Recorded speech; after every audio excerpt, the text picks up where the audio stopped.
Hello everyone, आज हम class 12th में फिज़िक्स में गतिमान आवेश व चुंबकीय क्षेत्र के बारे में पढ़ेंगे। इसमें सबसे पहले हम देख लेते हैं कि हमारा चुंबकीय क्षेत्र होता क्या है। ये मान लीजिए आपका एक चुंबक रखा हुआ है। इस चुंबक के चारों ओर का वह क्षेत्र जहाँ पर कोई भी पदार्थ या कोई भी तत्व इस चुंबक के प्रभाव को अनुभव कर सके, वो क्षेत्र आपका चुंबकीय क्षेत्र कहला देगा। बात क्लियर है। यदि इस चुंबकीय क्षेत्र से बाहर आप कोई भी चीज़ रखते हैं, उस पर चुंबक का कोई इफेक्ट नहीं पड़ेगा। इसलिए सिर्फ जहाँ तक ये चुंबक अपना प्रभाव प्रदर्शित कर सकती है, वही एरिया आपका चुंबकीय क्षेत्र कहलाता है। इसमें क्लियर। उसके बाद अब आ जाते हैं हमारे कुछ नियम। ये जो टॉप 2 नियम्स हैं या टॉप 2 लॉज हैं, ये हैं आपके चुंबकीय क्षेत्र की दिशा ज्ञात करने के। चुंबकीय क्षेत्र की दिशा, चुंबकीय क्षेत्र को हम B से रिप्रेजेंट करते हैं। पहला नियम आ जाता है हमारे पास दाएं हाथ की हथेली का नियम नंबर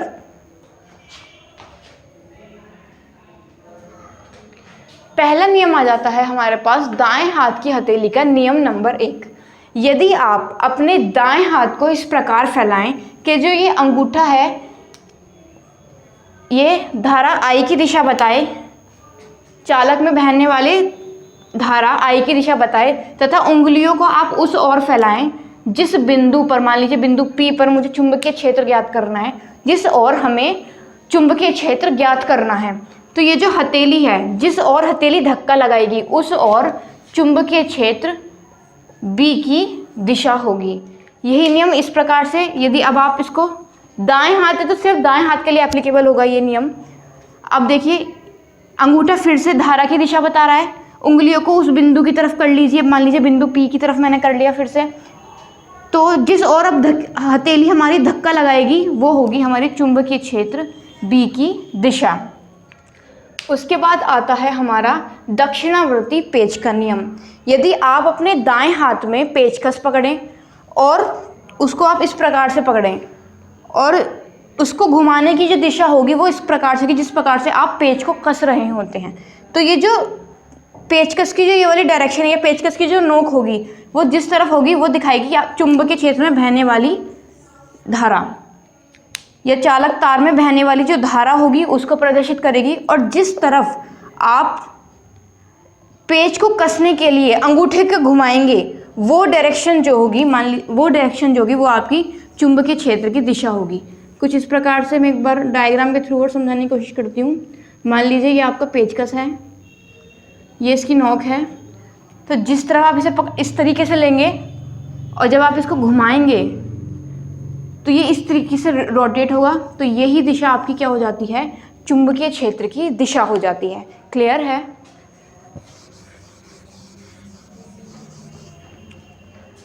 उसके बाद लास्ट 2 जो हैं ये हैं आपके चुंबकीय बल की दिशा ज्ञात करने के लिए। चुंबकीय बल की दिशा ज्ञात करने के लिए उसके बाद देख लेते हैं हम दाएं हाथ की हथेली का नियम नंबर 2। बस ये आपको ध्यान रखना है, ये जो नियम नंबर 2 है ये चुंबकीय बल के लिए एप्लीकेबल होता है। इसलिए अब आप क्या करेंगे, सेम वही रूल है जो आपने दाएं हाथ की हथेली का नियम नंबर 1 पढ़ेगा, बस थोड़ी सी चीज़ें बदल जाएंगी। मान लीजिए आपने अपने दाएं हाथ को इस प्रकार फैलाया, इसमें अभी भी जो अंगूठा है वो धारा I की दिशा को बता रहा है। इस बार हमें ज्ञात क्या करना है, चुंबकीय बल ज्ञात करना है। अब जो उंगलियां हैं हमारी, उंगलियां उस ओर होंगी जिस ओर चुंबकीय क्षेत्र की दिशा है, मतलब चुंबकीय क्षेत्र की दिशा बता रही है अब ये उंगलियां। तो जिस ओर हथेली धक्का लगाएगी उसके भी लंबवत हमारा चुंबकीय बल की दिशा होगी। क्लियर है। पहले हम क्या कर रहे थे, जिस बिंदु पर हमें चुंबकीय क्षेत्र ज्ञात करना था उस तरफ उंगलियां फैला रहे थे। इस बार जिस तरफ चुंबकीय क्षेत्र की दिशा है या चुंबकीय क्षेत्र ऑलरेडी पता चल चुका है उस ओर फैला दिया है, और जिस ओर हथेली धक्का लगा रही है वो हमारी चुंबकीय बल की दिशा हो जाएगी। क्लियर है। उसके बाद देखते हैं हमारा फ्लेमिंग के बाएं हाथ का नियम। ये बहुत ही इंटरेस्टिंग है। फ्लेमिंग के बाएं हाथ का नियम, चाहे तो मैं डायग्राम भी बना सकती, लेकिन आप इसको इस तरीके से समझिए। ये हमारा बायां हाथ है, लेफ्ट हैंड है। आप इसकी अंगूठा और आस वाली दोनों उंगलियों को इस प्रकार फैलाइए कि ये तीनों एक दूसरे पर लंबवत हो। ये लंबवत है, उसके बाद ये लंबवत है और ये भी डायरेक्शन इसकी लंबवत में ही आएगी, ठीक है। याद करने का तरीका हम FBI, F मतलब मैं ऐसे बना देती हूँ, FBI, फोर्स चुंबकीय क्षेत्र और धारा। यदि आप अपने बाएं हाथ के अंगूठा तथा प्रथम 2 उंगलियों को इस प्रकार फैलाएं कि वो तीनों एक दूसरे पर लंबवत हों, तो अंगूठा चालक पर लगने वाले बल, या ये मान लीजिए ये होती है मेरी तर्जनी उंगली, तर्जनी उंगली चुंबकीय क्षेत्र की दिशा बताएगी, मध्यमा उंगली चालक में बहने वाली धारा की दिशा बताएगी, तब जाके जो अंगूठा है आपका वो चुंबकीय बल की दिशा बताएगा। बहुत ही इंपॉर्टेंट है एग्जाम पॉइंट ऑफ व्यू से और बहुत ही ईजी है। क्लियर है। उसके बाद हम देख लेते हैं हमारा first derivation of this chapter. बहुत ही ईजी है और एग्जाम पॉइंट ऑफ व्यू से उतना ही ज़्यादा इंपॉर्टेंट है। चुंबकीय क्षेत्र ज्ञात करने के लिए बायो तथा सेवर्ट का नियम बताइए। नियम बहुत आसान है, पहले हम इसका डायग्राम देख लेते हैं। मान लीजिए कोई तार का अल्पांश भाग है, एक तार है जिसका अल्पांश भाग हमने मान लिया है डेल्टा एल। इससे स्मॉल आर दूरी पर हमने एक बिंदु P मान लिया है। अब जब बिंदु P माना है तो वहाँ पर कुछ ना कुछ तो ज्ञात करना ही होगा, अदरवाइज हम इसको क्यों मानेंगे। यहाँ पर हमें चुंबकीय क्षेत्र की दिशा ज्ञात करनी है, चुंबकीय क्षेत्र ज्ञात करना है। ये है हमारा इसके बीच बनने वाला कोण, और ये जो चालक तार है इसमें बह रही है I एम्पियर की धारा। अब इसको लिखने का तरीका क्या होगा। मान लीजिए एक चालक तार है जिसका अल्पांश भाग हमने मान लिया डेल्टा एल, जिसमें I एम्पियर की धारा प्रवाहित हो रही है। इस चालक तार से स्मॉल r दूरी पर एक बिंदु P रखा है जहां पर हमें चुंबकीय क्षेत्र ज्ञात करना है। चालक तार का जो अल्पांश भाग है तथा तार से लेकर बिंदु तक के जो बीच की दूरी है, इन दोनों के बीच बनने वाला कोण थीटा है। सबसे पहले इस डेरिवेशन में हमें प्रूफ क्या करना है वो लिख लेते हैं, ये आपको आगे समझ में आएगा कि मैंने ये क्यों किया है। B बराबर mu not upon 4 pi I into delta l sine theta upon are square. Clear है। अब देखिए इसमें जब पहला इक्वेशन हमारा बनेगा वो बनेगा delta B proportional to I। इसे आप इक्वेशन 1 लिख देंगे। ये बिसाइड्स है, अभी आपको पता नहीं होना चाहिए वैसे, लेकिन मैं चाहती हूँ कि आप इसको यहाँ से करने की कोशिश करें जो आप कभी इसको भूलें ना। तो इस लाइन का मतलब ये है कि जो चुंबकीय क्षेत्र आपको प्राप्त होगा वो हमेशा चालक में बहने वाली जो धारा है उसके अनुक्रमानुपाती होगा। उसके बाद इसकी जो दूसरी इक्वेशन बनेगी वो बनेगी हमारे पास delta B proportional to delta L, equation number 2। इसका मतलब है कि जो चुंबकीय क्षेत्र होगा वो चालक तार का जो अल्पांश भाग है उसके भी अनुक्रमानुपाती होगा। उसके बाद हमारा तीसरा जो इक्वेशन बनेगा वो बनेगा delta B proportional to sine theta. Sine theta आपको पता होना चाहिए। थीटा मैंने आपको क्या बताया, जो भी हमारा अल्पांश भाग है वह और जो बिंदु को मिलाने वाली रेखा है उसके बीच बनने वाले कोण की जया, साइन को हिंदी में जया बोलते हैं, कि जया के भी ये अनुक्रमानुपाती होगा। इसको हमने बोल दिया इक्वेशन नंबर 3। उसके बाद हमारी इक्वेशन 4 बनेगी delta B inversely proportional to r square. इसका मतलब है जो हमारा जो चुंबकीय क्षेत्र होगा वो बिंदु है, बिंदु को मिलाने वाली जो दूरी है उसके वर्ग के व्युत्क्रमानुपाती होगा। चारों इक्वेशन हमें बहुत आराम से मिल गई। अब हम क्या करेंगे,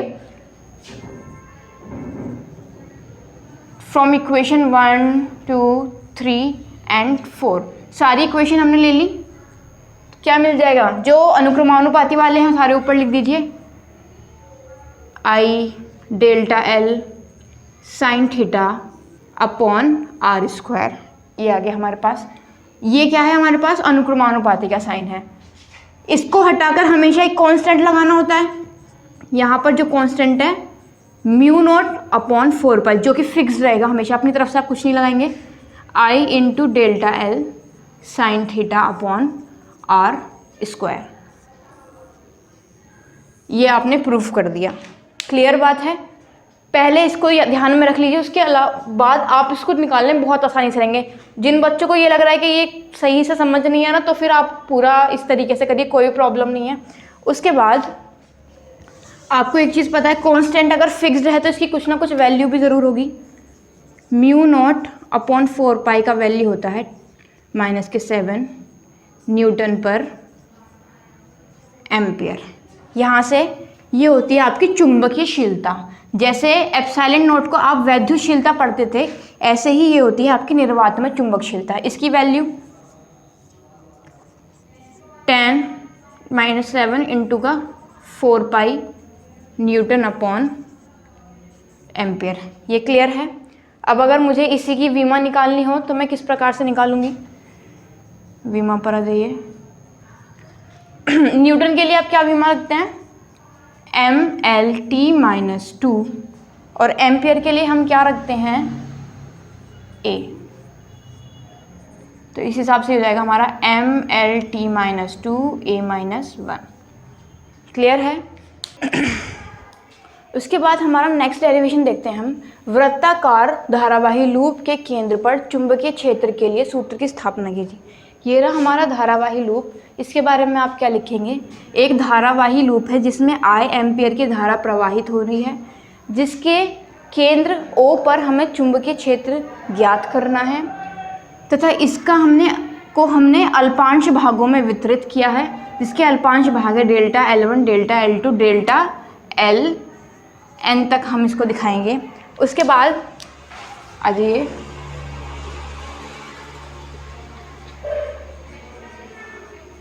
बायो-सेवर्ट नियम से। बायो-सेवर्ट नियम क्या है हमारे पास? हमने अभी पढ़ा डेल्टा B बराबर mu not upon 4 pi I delta L sign theta upon R square. ये ठीक है। इस इक्वेशन में अब आप क्या करेंगे? थीटा बराबर 90 डिग्री रखेंगे, क्योंकि अभी जो हमने जितने भी नियम पढ़े उन सब में जो चुंबकीय क्षेत्र की दिशा थी वो हमेशा हथेली के लंबवत जा रही थी। लंबवत मतलब 90 degree. Theta equals to 90 degree जब आप रख देंगे तो ये हो जाएगा हमारे पास mu not upon 4 pi I delta L upon R square, क्योंकि साइन 90 डिग्री इक्वल्स टू 1। इसमें कोई दिक्कत है?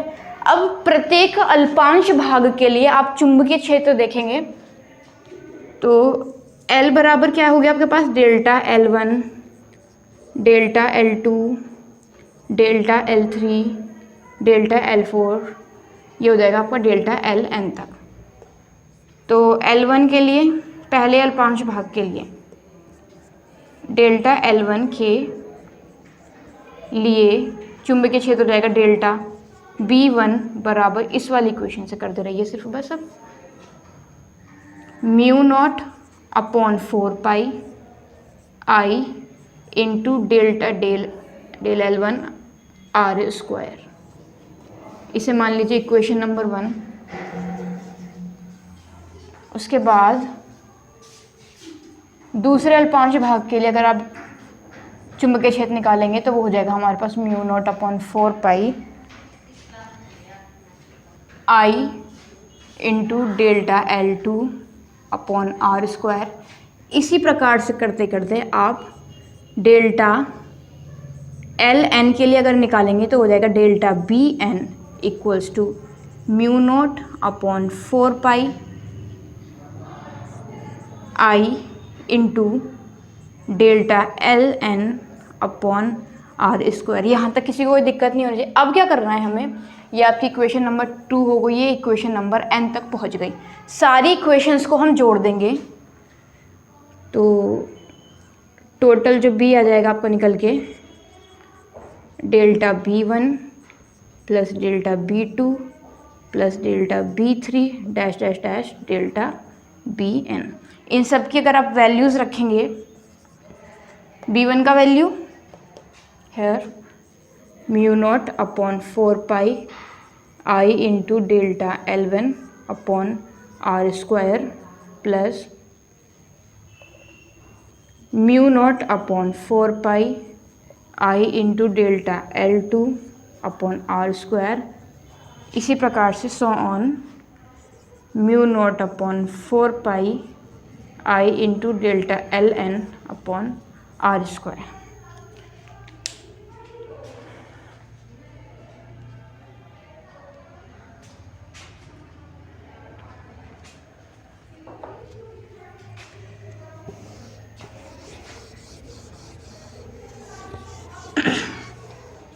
इसके बाद इस इक्वेशन में से जो भी चीज़ें कॉमन आ रही हैं उन सबको बाहर ले लीजिए। क्या चीज़ें कॉमन आ रही है हमारे पास? Mu not upon 4 pi I और आर स्क्वायर सब कॉमन आ रहा है, सिर्फ डेल्टा L1 L2 L3 को छोड़कर। Mu not upon 4 pi I upon are square common, अंदर बच गया delta L1 delta L2 delta L3 delta Ln। अब इसके बाद चीज़ बताइए, ये इसने पूरा इसकी लंबाई के हिसाब से लिया गया है। इस तार को हमने मोड़कर एक धारावाही लूप बनाया है, तो एक वृत्ताकार वो है, तो इसकी जो पूरी लंबाई क्या होगी? इसकी परिधि के बराबर होनी चाहिए। और वृत्त की परिधि कितनी होती है हमारे पास? वृत्त की परिधि होती है हमारे पास 2 पाई r।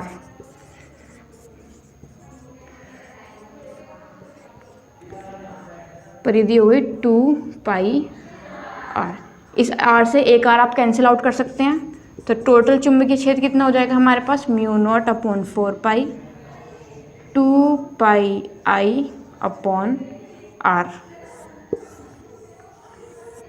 और यदि इसमें चक्करों की संख्या भी दे दी, क्योंकि ये कुंडली है, अगर मान लीजिए इसमें चक्करों की संख्या n है, तो उसके बाद फॉर्मूला बस हमारा ये हो जाएगा b बराबर mu not upon 4 pi 2 pi ni upon r। इसमें कोई दिक्कत नहीं होगी, अगर वो क्वेश्चन में दे तो कर दीजिए, नहीं तो नहीं। क्लियर है? उसके बाद हमारा नेक्स्ट क्वेश्चन आता है, निर्वात की चुंबकशीलता व वैद्युशीलता में संबंध बताइए। देखिए, निर्वात की चुंबकशीलता होती क्या है? मैंने आपको अभी पीछे बताया था, होती है म्यू नॉट। वैद्युशीलता आपने पढ़ी है पहले चैप्टर में ही, वो है आपका एप्सिलॉन नॉट। इन दोनों से आपने कौन कौन से मान पढ़े हैं? म्यू नॉट अपॉन 4 पाई का वैल्यू हमने अभी पढ़ा है 10⁻⁻⁷। एप्सिलॉन नॉट का वैल्यू हमने पढ़ा है, एप्सिलॉन नॉट पहले तो पढ़ा है हमने किसमें? 1/4 पाई एप्सिलॉन नॉट बराबर 9 गुना 10⁹। It's called equation 1 and 2। अब क्या, बहुत ईजी है, अब क्या करना है? दोनों इक्वेशंस की मल्टीप्लाई कीजिए। From equation 1 and 2 mu naught upon 4 pi upon 1/4 pi epsilon not. ऐसे ही इधर 10⁻⁻⁷ अपॉन 9 × 10⁻⁹। इतना क्लियर है? अब देखिए, 4 पाई से 4 पाई कैंसिल आउट हो रहा है और ये पहुंच जाएगा यहाँ हमारे पास ऊपर, तो ये हो गया आपका mu naught into epsilon not, ये ऊपर आ जाएगा क्योंकि इसको ले आइए नीचे, बराबर 1/9 × 10⁻⁹। ये 10⁻⁻⁷ नीचे चला जाएगा, 10⁻+7, ये हो जाएगा दोनों की घात जुड़ के 16। Mu naught into epsilon naught बराबर 1/9 × 10⁻16। Naught into mu naught equals to 1/9 × 10⁻⁻16। इसको हम 3 गुना 10⁸ का स्क्वायर कर सकते हैं। 3 × 3 = 9, 8 दूनी 16। 3 गुना 10⁸ जो है वो हमारा प्रकाश की चाल होती है, जिसे हम c से डिनोट करते हैं, तो इसलिए इन दोनों का मल्टीप्लिकेशन हमारा 1/c² के इक्वल्स हो जाएगा। और यहीं तक हमारा क्वेश्चन ख़त्म हो जाता है। इसी के साथ हमारा आज का सेशन यहीं ख़त्म होता है। अगर आपको वीडियो अच्छी लगी हो तो प्लीज़ लाइक कीजिए, चैनल को सब्सक्राइब कीजिए, और thank you and all the best.